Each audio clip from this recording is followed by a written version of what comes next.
Okay, it is Monday, which means photo assignments, and in this video I want to talk about photo assignment number 7, which is going to be incorporating motion into photography. Now, photography is a still medium, unless you're dealing with video. I'm talking about still images, though. In fact, most of the history of art, if you go all the way back to cave drawing, up through paintings and sculpture and photography, most art deals with the still image. Nothing moves. Now, the exceptions to this would be the advancements in filmmaking and video work, and then even incorporating electronics into sculptures. But largely, on the whole, we're dealing, with our intents and purposes here, with photography and still photography as something that does not move. It represents a point in time. Now, this can get conceptual, and maybe that point in time gets abstracted a little bit, but that has to be implied within the composition. And that's what brings me to talking about motion in composition. This is something that has been requested a few times, and I want to talk about different ways that photographers through the history of photography have interpreted motion in still photography. And one of the most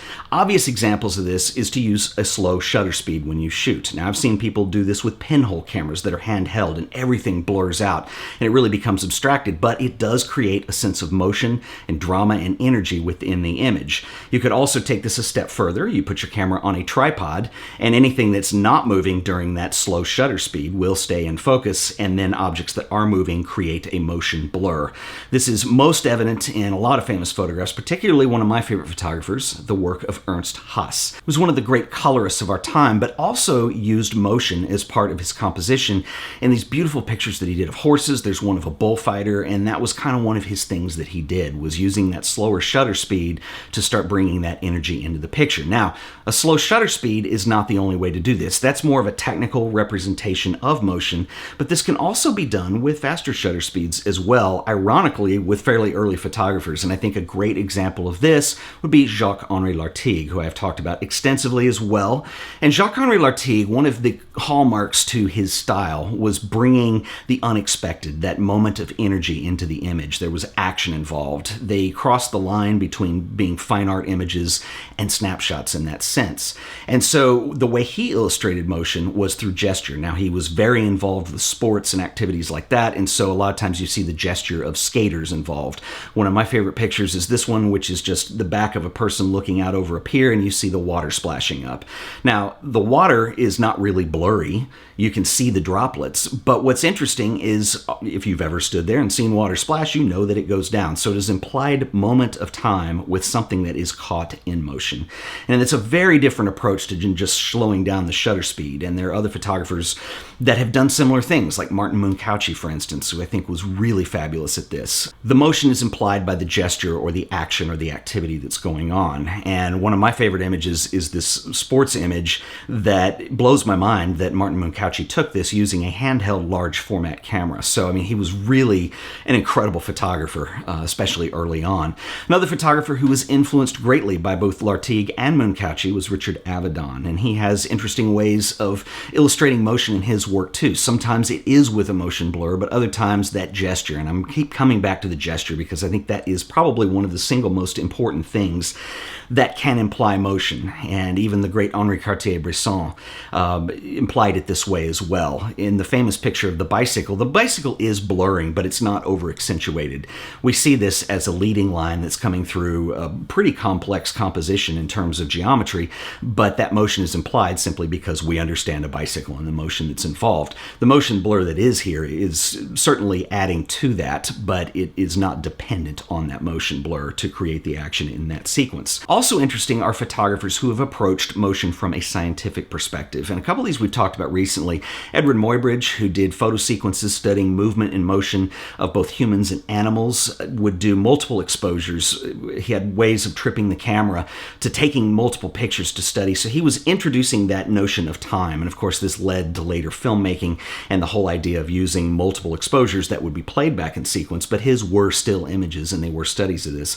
Another photographer that I greatly admire was the work of Etienne Jules Marey, who was a French scientist and photographer who would rig up these custom cameras and strobe lights to study motion in birds. Did some beautiful images and some beautiful work with that. Another photographer who did a lot of work for Life magazine using these motion studies, but using more advancing technology, was an Albanian-born photographer, Jean Mély, who did something very similar to what Muybridge and Etienne Jules Marey had built on, and took it a step further using multiple multiple exposures, multiple strobe lights, and some of the advances of technology that had come along during his time. He also worked closely with a scientist by the name of Harold Egerton, who shot some very famous iconic images using strobes and actually stopping motion at a point in time, the most famous being the bullet going through the apple. There's droplets and there's some others as well.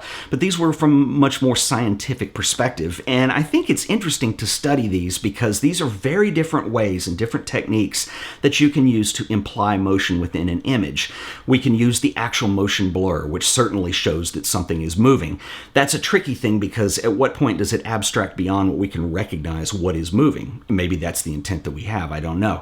The other interesting way of looking at that is how can you stop motion and still imply motion not using slower shutter speeds. So in the case of a lot of these people, it's through gesture, it's through action, it's through actually using strobe lights and multiple exposures.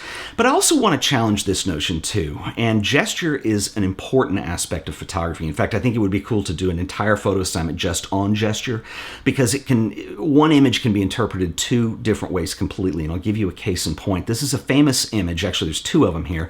They're from the same photo shoot, and this is obviously Gordon Parks, and he worked closely with an author by the name of Ralph Ellison, who had a somewhat controversial novel called The Invisible Man. And there was a series that was done, there were actually two different ones that they had done, where they had done a shorter version of this that Gordon Parks would do photo illustrations for. And The Invisible Man deals with this guy who lives under the city and comes up and is able to observe, and it certainly deals with segregation that was happening at the time and some other very serious issues.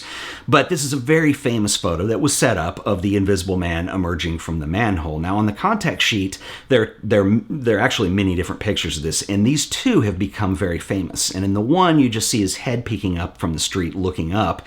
In the second, you see the gesture of he actually is lifting the manhole and looking over his shoulder, and it's a much more composed, poetic kind of thing, whereas the first one seems more off the cuff, more improvisational. They have two completely different feels to them. For me personally, the second one, where you see more gesture involved, the manhole coming up, the way his eyes are leading off of the composition, it implies more energy and more motion than the other one does. Now, neither one is right or wrong, but I'm just showing you that a simple change of gesture can drastically change the composition. In the Gordon Parks case, these are both wonderful compositions, and these prints are both very famous, and one's not better than the other, but I'm just showing you the difference of just being able to use a simple gesture to imply motion. Finally, I want to talk about an example of a contemporary photographer who does this in a more conceptual manner. One of my favorite photographers alive today is Hiroshi Sugimoto, who is a Japanese-born photographer, spends half his year in Japan, half his year in New York, and he is amazing. He works in these large projects, and they involve an in-depth exploration of the subject at hand. One of the more interesting ones that he's done, this is a few years old now, but it was a series on theaters where he would actually go in and shoot movie theaters. Now, the concept behind this was introducing the whole element of time into the photographs. So what these were done is you would go into the theater with the lights out, and the photograph, the exposure, lasted the duration of the film. So over the course of an hour and a half, 2 hours, whatever the film was, that ends up being completely white on the screen, but then the ambient light in the room is lit from the movie that's being played. And of course, this is a very conceptual approach to this, and certainly doesn't show you any motion directly in the picture, because anything that has moved in here really has either gone completely to white or had an effect on the overall ambient lighting in the room, but it's hard to detect literally. But what we have seen in here is the introduction of time. Now, this is a much more conceptual and heady approach and much more difficult to get into, but I think it's interesting to show that maybe it's not motion directly, but it's an implied motion that was there. You're seeing evidence of that. And so I just think Sugimoto is brilliant, and maybe you agree, maybe you don't, because this isn't literal interpretation of motion, but I think it is definitely something that takes it to the next level in terms of concept. So anyway, this is the assignment, and I'm going to actually do this one along with you guys. I'm going to figure out something that I want to do with motion, and that'll be coming up. I'll be filming that in the next week, and we'll have 2 weeks to do this. And so I want you to start thinking about it now, and then we'll actually get into it a little more when I give you an example. People have requested that I do that. I did it for the last one. I will do it on this one as well. And anyway, I'm really excited about this. If you guys have any questions or comments, please leave them below. And if you enjoyed this video, please remember to like it, share it, subscribe to The Art of Photography for more videos, and I will see you guys in the next one. Until then, later.